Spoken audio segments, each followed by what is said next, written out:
আসসালামু আলাইকুম। খুবই দুঃখের সহিত আমি একটা কথা বলতে আসছি যে, রাজশাহী এবছর যা করলো তা হয়তো ভবিষ্যতে বা ইতিপূর্বে কখনো হয়নি আর ভবিষ্যতে কখনো হবে না।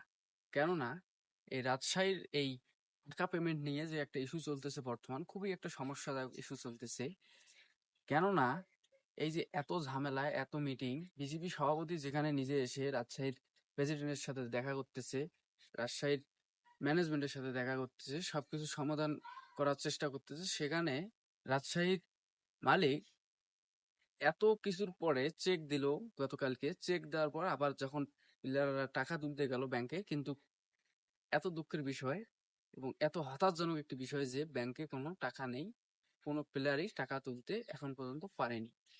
আসলে এই যে একটা নাশকতা, এই যে নাটকীয় একটা সিস্টেম করলো, প্লেয়ারদেরকে চেক দেওয়ালো, চেক দেওয়ার পর ছবি তারা একটা আপলোড করলো, হাসি খুশি মনে সবাই সেলফি তুলে আপলোড দিল।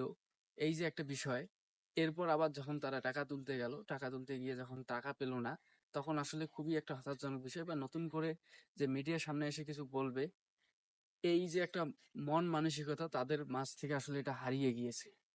এই রাজশাহী এবার যা করলো তা হয়তো ভবিষ্যতে আর কখনো হবে না, বা অতীতে তো হয়নি, ভবিষ্যতেও হবে না, এরকম একটি পরিস্থিতি বর্তমান বিরাজ করতেছে রাজশাহীর মধ্যে। এই টাকা দেয়া নেয়া নিয়ে। তো রাজশাহী যে এত সুন্দর একটা দল গঠন করেছে, যদিও আমরা দুর্বল রাজশাহী বলি সবসময়, কিন্তু রাজশাহী আসলে খুবই একটা ভালো দল গঠন করেছে। এই মিডিল অর্ডারের ব্যাটিং, এক কথায় তারা ভালোও নয় খারাপও নয়, এরকম কিছু ব্যাটার নিয়েছে।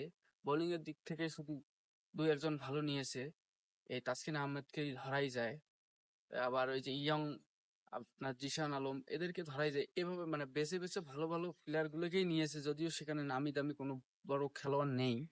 কিন্তু এই যে একটা টাকা দেওয়ার ইস্যু, এটা আসলে খুবই দুঃখজনক একটা বিষয়।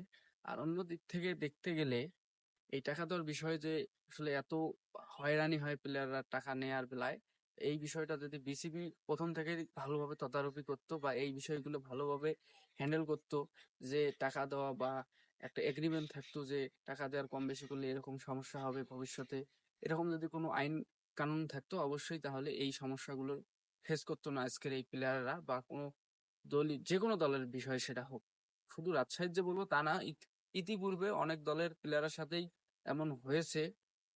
এই আপনার এই আবুধাবি টি-10 লিগের মধ্যে গিয়ে ইমরান তাহির রংপুরের বিরুদ্ধে কথা তুলেছিল, এরকম অতীতে অনেক ঘটনা ঘটেছে। কিন্তু কথা হলো যে এরকম যে কথাগুলো ওঠে, এই কথাগুলো যেন না ওঠে, ফ্রাঞ্চাইজি লিগের উপর যেন কোনো বাজে ইফেক্ট না পড়ে, এরকম সিস্টেম বিসিবির অবশ্যই করা উচিত।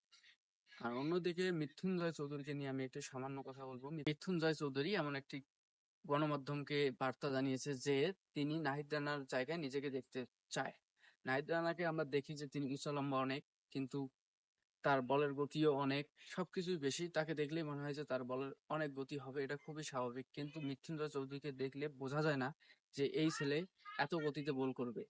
তিনিও কিন্তু এই সাদা বলে 146-147 গতি সবসময় তুলতে পারে চাইলেই। অন্যদিকে তানজিম হাসান সাকিবের কথাও যদি বলি, তাকে দেখলেও বোঝা যায় না তিনি 140-42 গতিতে বল করতে পারবে। তিনিও আহ, ভালোভাবে বল করে, ভালো গতিতেও বল করে। তিনি জাতীয় টিমে খেলতেছে, আমরা দেখতেছি, ভালো লাগতেছে সব বিষয়ে। কিন্তু মৃত্যুঞ্জয় চৌধুরীর বিষয়টা আসলে তাকে যদি একটু ভালোভাবে ব্যবহার করা যায়, বিসিবি যদি তাকে একটু নতুন করে সাজানোর চেষ্টা করে, আসলেই তার দ্বারা অনেক কিছু করা সম্ভব। কেননা মৃত্যুঞ্জয় চৌধুরীর বলের লাইন লেন, আমি যদি ব্যক্তিগতভাবে বলি, নাহিদ রানার থেকেও অনেক ভালো। তিনি চাইলেই যে কোনো ডেলিভারি করতে পারেন। ধন্যবাদ।